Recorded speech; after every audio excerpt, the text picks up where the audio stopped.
Hello everyone and welcome to the psychology group. आज का जो वीडियो होने वाला है ना यार, वो होने वाला है सिज़ोफ्रेनिया के ऊपर। सिज़ोफ्रेनिया है ना साइकोलॉजी फील्ड का एक बहुत ही डाइवर्स डिसऑर्डर है। इसने है ना इंसानों की ज़िंदगी वर्स कर रखी है। सिज़ोफ्रेनिया इसलिए डाइवर्स सिम्टम वाला डिसऑर्डर है क्योंकि इसके अंदर बहुत सारे ऐसे ऐसे अलग ही तरीके की चीज़ें होती है एक इंडिविजुअल के साथ, जिसमें उसकी लाइफ बिल्कुल भाई ख़त्म होने लग जाती है, वर्सन ख़राब ख़राब ख़राब बद से बदतर हो जाती है अगर अनट्रीटेड रह जाए ये डिसऑर्डर। तो ना तो इस डिसऑर्डर में इंसान अच्छे से काम कर पाता, उसके रिलेशनशिप्स अफेक्ट हो जाते हैं, वो ना उसकी इंटेलिजेंस देखो कहीं ना कहीं लो हो जाती है बहुत ज़्यादा, और उसकी पर्सनालिटी तो छोड़ो यार, कुछ कोई पर्सनालिटी बचती ही नहीं है उसकी। सिज़ोफ्रेनिया एक ना साइकोटिक डिसऑर्डर्स है। अब देखो यार, डिसऑर्डर्स भी ना दो टाइप के होते हैं। तुम्हारा होमवर्क है कि तुम पढ़ के आओगे कि न्यूरोटिक डिसऑर्डर कौन से होते हैं। दो तरीके के होते हैं, जैसे मैंने अभी कहा, साइकोटिक डिसऑर्डर्स और न्यूरोटिक। न्यूरोटिक तुम्हें मुझे बताना है कमेंट बॉक्स में कि क्या होते हैं। अब आ जाते हैं अपने साइकोटिक डिसऑर्डर्स पे। साइकोटिक डिसऑर्डर्स वो डिसऑर्डर्स होते हैं जहाँ पे एक इंडिविजुअल अपनी रियलिटी के साथ कांटेक्ट लूज़ कर देता है। उसको पता ही नहीं होता कि भाई उसके आसपास क्या चल रहा है, क्या हो रहा है, क्या ही चीज़ें कैसी भी चल रही हैं। इसके अंदर आ जाते हैं फिर अपने डिल्यूजन्स और हेल्यूसिनेशंस। इसके इन दोनों चीज़ों के बारे में हम आगे वीडियो में बात करने वाले हैं। Back to schizophrenia. सिज़ोफ्रेनिया के ही सब सिम्टम्स तुम इन्हें कह सकते हो, डिल्यूजन्स और हेल्यूसिनेशंस को। तो सिज़ोफ्रेनिया एक ऐसा डाइवर्स सिम्टम्स वाला डिसऑर्डर है जिसके अंदर एक इंडिविजुअल चीज़ों को गलत परसीव कर लेता है, उसे कुछ कुछ आवाज़ें सुनाई देने लग जाती हैं, कुछ कुछ अजीब ही चीज़ें जो कि रियल में हैं भी नहीं वो दिखाई देने लग जाती हैं, पॉवर्टी ऑफ स्पीच हो जाती है, बिल्कुल नो इमोशन, ब्लंट इफेक्ट जैसी चीज़ें एक इंडिविजुअल के साथ होती हैं। एक अपने साइकोलॉजिस्ट थे यूगन ब्लूलर। इन्होंने 1908 में तो ये तक कह दिया था, इन्होंने ब्रेन को स्प्लिट माइंड, सीजोफ्रेनिया को स्प्लिट माइंड्स के इन्होंने टर्म में एक्सप्लेन किया, और इसे प्रायर टू दिस डिमेंशिया भी कहा जाता था। सीजोफ्रेनिया से पहले इसे डिमेंशिया भी कहा जाता था। अब आ जाते हैं सिम्टम्स ऑफ सीजोफ्रेनिया, जो कि अब हम बात भी कर रहे थे कि delusions, hallucinations and many more. List में बहुत सारे यार, एक एक करके सारे देखते हैं आज। तो सिम्टम्स पे आ गए हैं हम लोग। तो सिम्टम्स में सबसे पहले जो होते हैं वो तीन टाइप के सिम्टम्स में कैटेगराइज किया हुआ है सिज़ोफ्रेनिया को: positive symptoms, negative symptoms and psychomotor symptoms. तो सबसे पहले हम देखने वाले हैं पॉजिटिव सिम्टम्स में। पॉजिटिव सिम्टम्स में भी सबसे पहले आ जाता है अपना डिल्यूजन। डिल्यूजन एक टाइप के ना ऐसे फॉल्स बिलीव्स होते हैं एक इंडिविजुअल को हेल्ड ऑन इनएडिक्वेट ग्राउंड। ऐसी चीज़ें मानने लग जाता है एक इंडिविजुअल जिसका सच से कोई दूर दूर तक कुछ कुछ लेना देना भी नहीं होता है।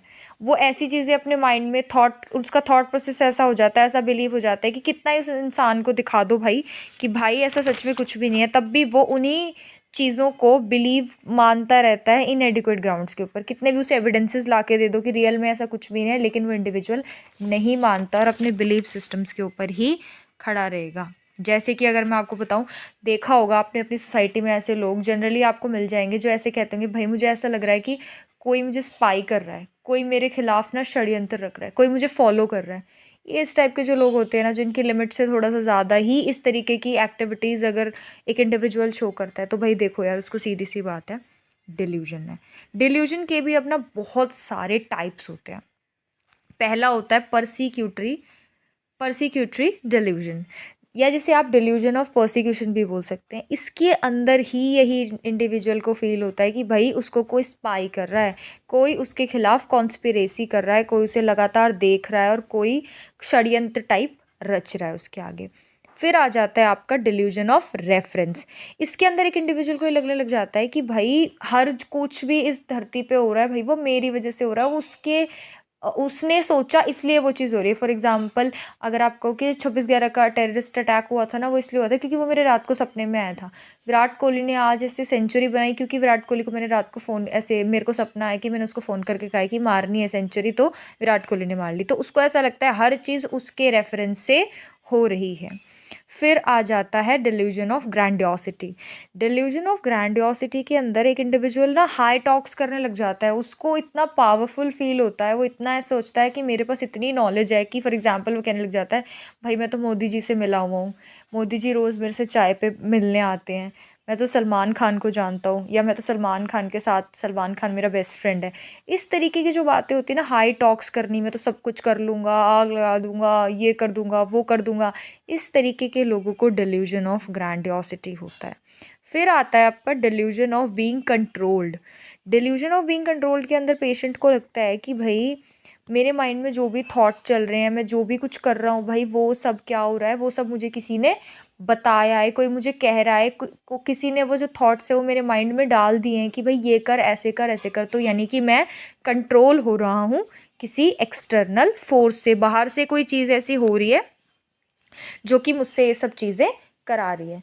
तो अब इसके बाद आ जाता है आपका हेल्यूसिनेशंस। हेल्यूसिनेशंस से भी पहले आपके आ जाते हैं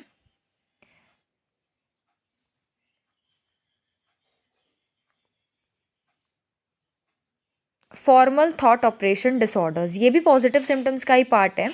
इसके अंदर ना लॉजिक ख़त्म हो जाता है कि इंडिविजुअल का। जिन भी लोगों को सीजोफ्रेनिया होता है, वैसे भी उनकी लॉजिकल जो थिंकिंग होती है वो बहुत ज़्यादा लो हो जाती है। कम्युनिकेट कर पाना दूसरे लोगों से बड़ा ही मुश्किल होता है उनके लिए। वो कब एक टॉपिक से दूसरे टॉपिक के ऊपर शिफ्ट हो जाते हैं, उनको खुद को नहीं पता चलता।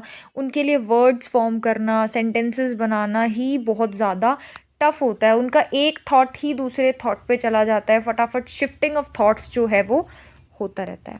अब इसके बाद आ जाता है the most interesting one. Interesting भी क्या भाई, क्रीपी है बहुत ज़्यादा। सुनोगे ना तुम खुद सोचोगे भाई क्या ही हो रहा है इंसान के साथ। वो है हेल्यूसिनेशंस। हेल्यूसिनेशंस को समझने के लिए ना तुम्हें ये पता होना चाहिए कि परसेप्शन क्या होता है।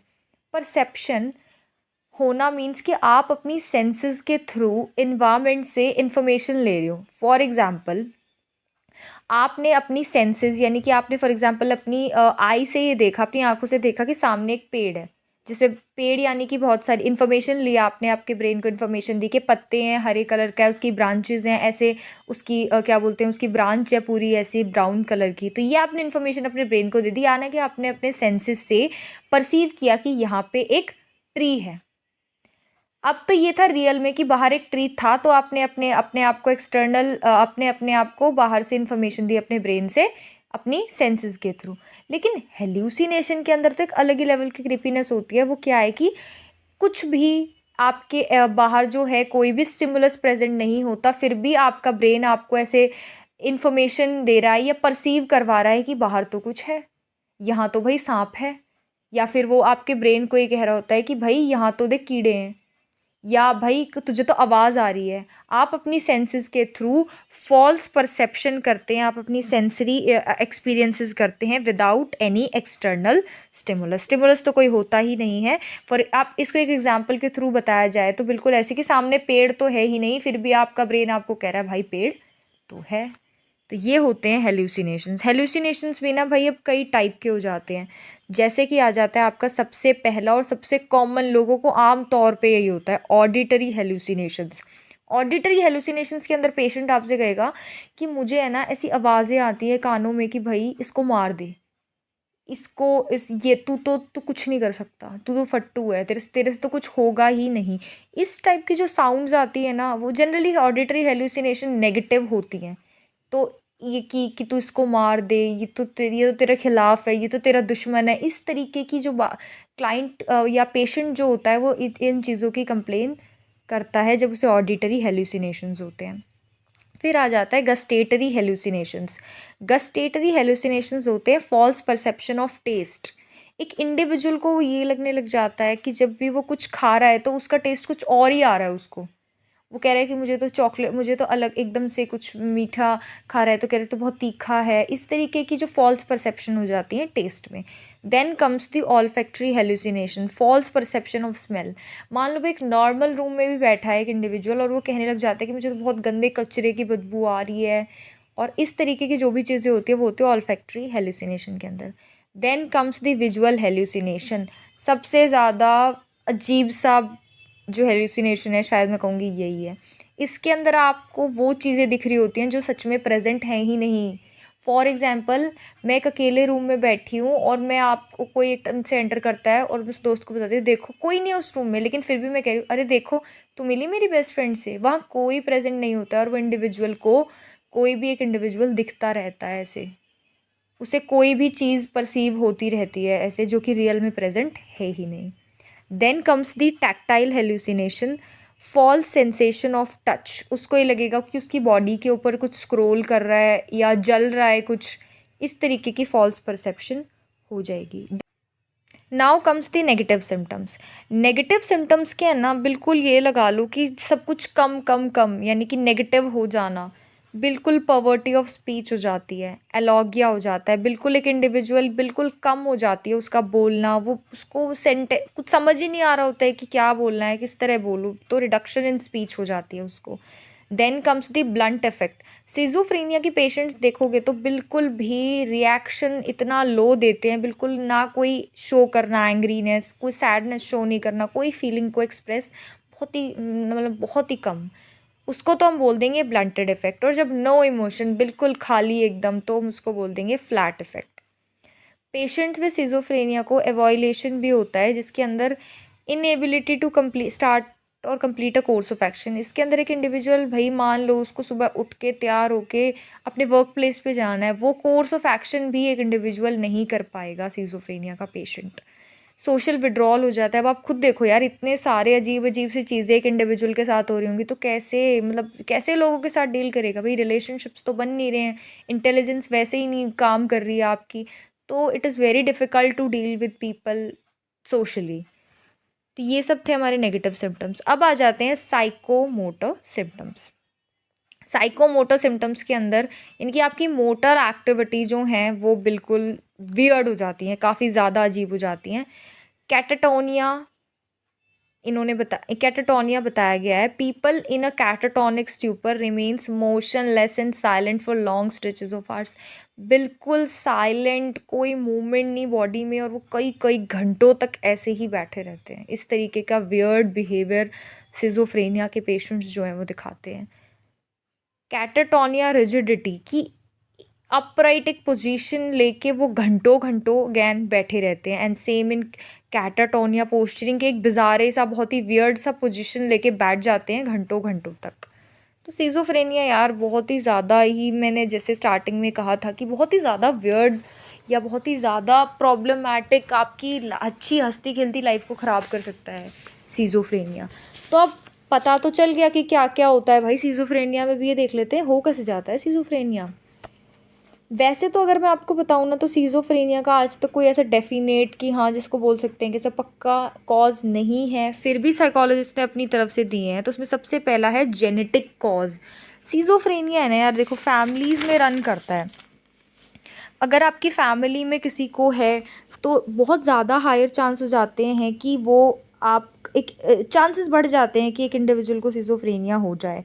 और कोई सिंगल जीन नहीं है जो कि रिस्पॉन्सिबल है इस डिसऑर्डर के लिए। कॉम्बिनेशंस ऑफ जीन्स होते हैं जिसकी वजह से सिजोफ्रेनिया हो सकता है।